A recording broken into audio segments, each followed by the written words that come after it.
Assalamualaikum warahmatullahi wabarakatuh. Para pemirsa TV Aceh dimanapun Anda berada, Alhamdulillah kita bertemu kembali di kesempatan bulan Ramadan yang mulia ini, bulan ulang tahunnya Al-Quran. Allah turunkan kitab suci Al-Quran itu di bulan Ramadan yang mulia ini, sebagaimana firman Allah di dalam Al-Quran surat Al-Baqarah, Syahrul Ramadan alladzi unzila fihi Al-Quran, bulan Ramadan yang dimana di bulan tersebut Allah turunkan Al-Quran sebagai sebuah kitab suci umat Islam, dan seharusnya menjadi kitab suci bagi umat manusia seluruhnya, sebagai cetak biru dari penciptaan langit dan bumi. Maka sudah sepatutnya Al-Quran itu menjadi sebuah kebutuhan bagi kita untuk dibaca setiap hari, setiap saat, dan setiap waktu, sebagaimana sabda Rasulullah dalam suatu hadis, Iqra'ul Qur'ana fa innahu ya'ti yaumal qiyamati syafi'an li ashabih. Bacalah Al-Quran, karena Al-Quran itu kelak di hari akhirat akan datang untuk memberikan syafaat kepada orang-orang yang membacanya. Di samping kemuliaan yang lain dan kehormatan, ketika Rasulullah bersabda dalam satu hadis, majtama'a qaumun fi baitin min buyutillahi yatluna kitaballahi wa yatadarasunahu bainahum illa nazalat alaihimus sakinah wa ghasyiyatuhumur rahmah wa haffathumul malaikatu wa dzakarahumullahu fi man 'indah. Tidaklah ada suatu kaum yang berkumpul dalam satu rumah di antara rumah-rumah Allah, mereka membaca kitab Allah di dalamnya dan saling mempelajari, yatadarasunahu fima bainahum, kecuali pasti akan turun kasih sayang Allah ke atas mereka. Mereka diselimuti oleh sikap saling merahmati, dan mereka akan dikelilingi oleh para malaikat. Dan istimewanya, mereka akan dipuji dan disebut-sebut oleh Allah pada makhluk yang ada di sisinya.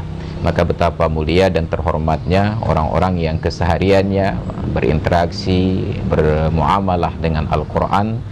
Kasih sayang Allah akan datang sejak dari dunia sampai mendapatkan syafaat itu di akhirat kelak, karena Al-Quran akan menjemputnya, memuliakannya, dan mengistimewakannya. Teristimewa lagi di bulan Ramadan seperti ini, ketika pahala ibadah berlipat ganda.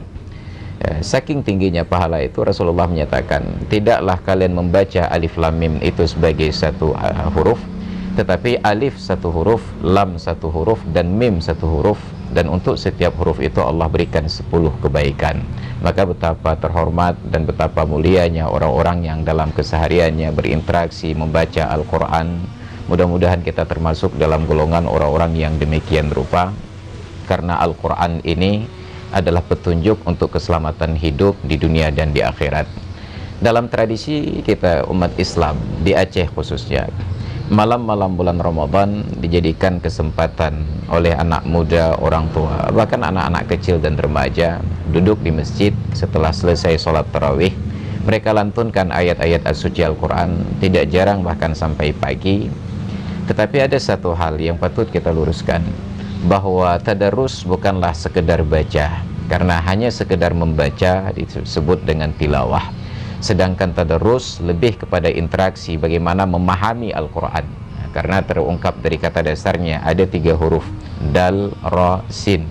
Darsun, pelajaran dalam bahasa Arab. Mudarrisun, guru dalam bahasa Arab. Madrasatun, tempat belajar ilmu dalam bahasa Arab. Maka tadarus adalah sebuah proses menyerap ilmu Al-Quran dari orang-orang yang berkompeten. Maka kita berharap di Ramadan ini, di masjid-masjid kita, bukan hanya sekedar anak muda yang datang untuk membaca Al-Quran, tetapi difasilitasi, disediakan ada seorang guru. Tidak perlu kejar target untuk khatam 30 juz, tapi ada 1-2 ayat yang dipelajari, dijelaskan tajwidnya, dipraktekkan, kemudian dijelaskan arti dan hukum-hukumnya, lalu dipraktekkan dalam kehidupan sehari-hari. Maka bila ini yang kita terapkan di dalam menasah kita, di dalam masjid kita, maka insya Allah setiap kali Ramadan akan ada perbaikan akhlak, akan ada peningkatan kapasitas ilmu, dan akan ada penambahan kekuatan keimanan kita kepada Allah Subhanahu wa Ta'ala. Karena baca bukan sekedar baca, tetapi baca yang dipahami dan baca yang diaplikasi. Maka orang-orang yang hanya membaca Al-Quran di lidah tetapi tidak berpengaruh di dalam hati, mereka ini kadang-kadang cenderung sebagaimana ungkapan Allah, kamatsalil himari yahmilu asfara, seperti keledai yang membawa banyak kitab. Kita tidak ingin menjadi keledai tersebut, tapi kita ingin menjadi manusia yang menjadikan Al-Quran itu sebagai sumber hukum dan inspirasinya. Terima kasih. Assalamualaikum warahmatullahi wabarakatuh.